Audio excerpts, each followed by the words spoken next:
बिस्मिल्लाहिर्रहमानिर्रहीम स्टूडेंट्स, आज का हमारा लेक्चर है टाइप्स ऑफ म्यूटेशन। तो सबसे पहले हम देखते हैं कि म्यूटेशन होती क्या है। लफ्ज़ म्यूटेशन जब भी आता है तो इसका मतलब होता है चेंज इन डीएनए, और ये चेंज होती कैसे है? Due to some mistake. अगर हम टाइप ऑफ म्यूटेशन की बात करें तो बेसिकली ये दो तरह की म्यूटेशन होती है, जीन में म्यूटेशन और क्रोमोसोम में म्यूटेशन। जीन भी क्रोमोसोम पे होता है, लेकिन जीन क्रोमोसोम का एक स्मॉल पार्ट होता है। जब हम जीन म्यूटेशन की बात करते हैं तो हम स्मॉल पार्ट ऑफ क्रोमोसोम की बात करते हैं, लेकिन जब हम क्रोमोसोम म्यूटेशन की बात करते हैं तो ये एक बड़ी मिस्टेक होती है। अब हम बारी बारी इन दोनों को देखते हैं। पहले हम जीन म्यूटेशन को देखते हैं कि ये कैसे होती है और क्या होती है। जीन म्यूटेशन को दो टाइप्स में डिवाइड किया जाता है, एक को हम पॉइंट म्यूटेशन और दूसरे को फ्रेम शिफ्ट म्यूटेशन कहते हैं। किस लिए कहते हैं ये आप जब टाइप पढ़ेंगे डिटेल में तो आपको समझ आ जाएगी।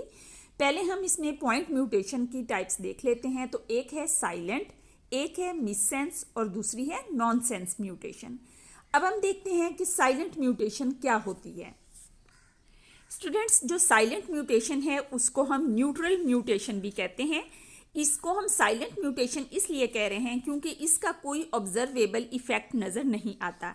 एक्चुअली ये साइलेंट इस वजह से होती है क्योंकि जिस अमाइनो एसिड के लिए ये थी, ये म्यूटेशन होने के बाद भी वही अमाइनो एसिड स्पेसिफाई करती है। फॉर एग्जांपल स्टूडेंट्स, यहाँ पर आप देखें कि ये एक सीक्वेंस है TTC, ये ओरिजिनल सीक्वेंस है। साइलेंट म्यूटेशन में यहाँ पर जो C है इसकी जगह पर म्यूटेशन हुई और यहाँ पर T आ गया, लेकिन ये सीक्वेंस चेंज होने के बाद भी जिस तरह से मैसेंजर RNA बनाएगा उस मैसेंजर RNA से पहले भी लाइसीन अमाइनो एसिड स्पेसिफाई हो रहा था और दोबारा चेंज होने के बाद भी लाइसीन अमाइनो एसिड ही स्पेसिफाई हो रहा है। अब चूंकि जो सीक्वेंस बना है वो सेम अमाइनो एसिड स्पेसिफाई कर रहा है, इस वजह से प्रोटीन के स्ट्रक्चर में किसी किस्म का चेंज नहीं होगा और ऐसी म्यूटेशन नोटिस में नहीं आएगी। इस वजह से इस म्यूटेशन को साइलेंट म्यूटेशन कह रहे हैं। इन सिंपल वर्ड्स, ऐसी म्यूटेशन कोई बैड इफेक्ट प्रोड्यूस नहीं करती, कोई चेंज प्रोड्यूस नहीं करती। सीक्वेंस में चेंज आता है लेकिन अमाइनो एसिड सेम ही स्पेसिफाई होता है। स्टूडेंट्स, इसकी दूसरी टाइप नॉन सेंस म्यूटेशन है। पॉइंट म्यूटेशन की दूसरी टाइप नॉन सेंस म्यूटेशन है। नॉन सेंस म्यूटेशन को नॉन सेंस म्यूटेशन इसलिए कहते हैं क्योंकि ये कोई सेंस प्रोड्यूस नहीं करता, ये कोई अमाइनो एसिड स्पेसिफाई नहीं करता और ट्रांसलेशन का प्रोसेस यहाँ पर स्टॉप हो जाता है। इस वजह से इसको हम नॉन सेंस म्यूटेशन कह रहे हैं। यहाँ पर अगेन हम यही देखते हैं कि ये एक ओरिजिनल कोड था ATC TTC को ही हम एग्जाम्पल के तौर पर रखेंगे। ये ओरिजिनल कोड था TTC, लेकिन T की जगह पर म्यूटेशन होने की वजह से अब A आ गया है। ATC ये जब मैसेंजर RNA प्रोड्यूस करेगा तो A के साथ पेयर होगा U, T के साथ पेयर होगा A और C के सामने पेयर होगा G। तो ATC मैसेंजर RNA के लेवल पर UAG बन जाएगा। UAG स्टॉप कोडॉन है, तो यहाँ पर जब ये स्टॉप कोडॉन आ जाएगा तो ट्रांसलेशन का प्रोसेस यहाँ पर स्टॉप हो जाएगा। फर्दर कोई अमाइनो एसिड यहाँ पर ऐड नहीं होगा और ट्रांसलेशन स्टॉप हो जाएगी। यहाँ पर प्रोसेस चूंकि स्टॉप हो रहा है, चूंकि ऐसा कोडॉन बन गया है जिसने कोई सेंस प्रोड्यूस नहीं की बल्कि प्रोसेस को स्टॉप कर दिया है, इस वजह से पॉइंट म्यूटेशन की इस टाइप को नॉन सेंस म्यूटेशन कहते हैं।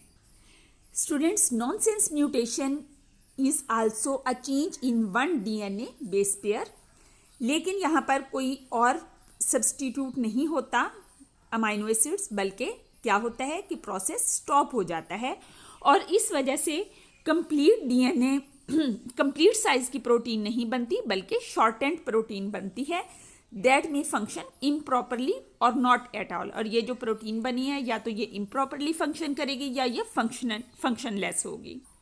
स्टूडेंट्स, पॉइंट म्यूटेशन की third type miss sense mutation है। मिस सेंस का मतलब है कि सेंस चेंज हो जाती है। साइलेंट में सेंस चेंज नहीं हुई, नॉन सेंस में स्टॉप हो गया, प्रोसेस स्टॉप कोडॉन बनने की वजह से स्टॉप हो गया, जबकि मिस सेंस में असल अमाइनो एसिड की बजाय कोई और अमाइनो एसिड स्पेसिफाई होगा। यहाँ पर भी हम इसी को ओरिजिनल देखते हैं कि ओरिजिनल जो सीक्वेंस था TTC था, अब ये वाला T जो है इसकी जगह पर भी C आ गया, तो सीक्वेंस क्या बन गया, TCC। अब जिस मैसेंजर RNA के लेवल पर T के सामने आपको पता है A पेयर होगा, C के सामने G होगा और इस C के सामने भी G होगा, तो ये बन जाएगा AGG। तो यहाँ पर ओरिजिनल जो सीक्वेंस था वो स्पेसिफाई कर रहा था लाइसिन अमाइनो एसिड, लेकिन इस चेंज के बाद ये आर्जिनिन अमाइनो एसिड को स्पेसिफाई करेगा। तो प्रोटीन में जहाँ लाइसिन अमाइनो एसिड आना था वहाँ आर्जिनिन अमाइनो एसिड आ जाएगा। इस तरह से सेंस ऑफ प्रोटीन या सेंस ऑफ स्पेसिफिकेशन चेंज हो गई। इसी तरह से हम इसी की मिस सेंस की सेकंड एग्जांपल ले लेते हैं कि अगर ये यहाँ पर T की जगह पर C नहीं आता बल्कि G आ जाता है, तो इस तरह की म्यूटेशन होगी और इससे जो मैसेंजर RNA में ये इस तरह से रीड होगी ACG, और ये अमाइनो एसिड THR थ्रियोनिन को स्पेसिफाई करेगा। तो स्टूडेंट्स यहाँ पर देखें मिस सेंस म्यूटेशन में क्या होता है। This type of mutation is a change in one DNA base pair that results in the substitution of one amino acid for another in the protein made by a gene। तो एक amino acid की बजाय उसके जगह कोई और amino acid आ जाता है, इस वजह से इसको हम मिस सेंस म्यूटेशन कह रहे हैं। तो स्टूडेंट्स हम दोबारा इस पेज पे आ जाते हैं जहाँ पे हमने जीन म्यूटेशन की टाइप्स पढ़ी थी कि एक टाइप है पॉइंट म्यूटेशन और दूसरी टाइप है फ्रेम शिफ्ट म्यूटेशन। तो पॉइंट म्यूटेशन में हमने कहा साइलेंट म्यूटेशन, जिसमें सेम अमाइनो एसिड स्पेसिफाई होता है, इसलिए म्यूटेशन का कोई इफेक्ट नजर नहीं आता।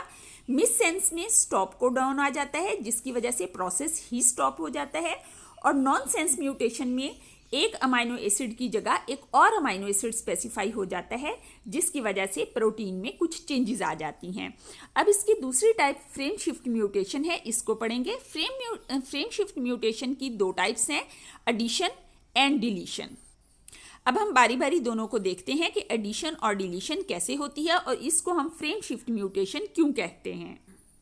स्टूडेंट्स, फ्रेम शिफ्ट म्यूटेशन में रीडिंग फ्रेम चेंज हो जाता है। आपको पता है कि ग्रुप ऑफ 3 बेसिस मिलकर एक अमाइनो एसिड को स्पेसिफाई करते हैं। तो आप ये देखें कि अगर हमारे पास इस तरह से ATCCGCCTA, ये हमने एक फर्जी सीक्वेंस बना लिया है, ये सीक्वेंस हमारे पास है, तो इसमें से ये 3 एक अमाइनो एसिड को स्पेसिफाई करेंगे, ये एक और अमाइनो एसिड को स्पेसिफाई करेंगे और ये एक और अमाइनो एसिड को स्पेसिफाई करेंगे।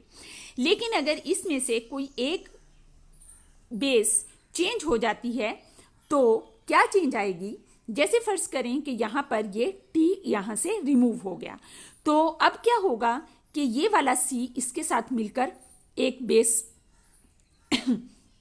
एक कोड बन जाएगा, जिसकी वजह से अगला फिर इसी तरह से चेंज होगा और GCC एक कोड बन जाएगा और TA आगे वाले को शामिल करके अपना कोड कंप्लीट करेगा। तो इस तरह से रीडिंग फ्रेम पूरे का पूरा शिफ्ट हो जाएगा एक बेस के डिलीट होने की वजह से।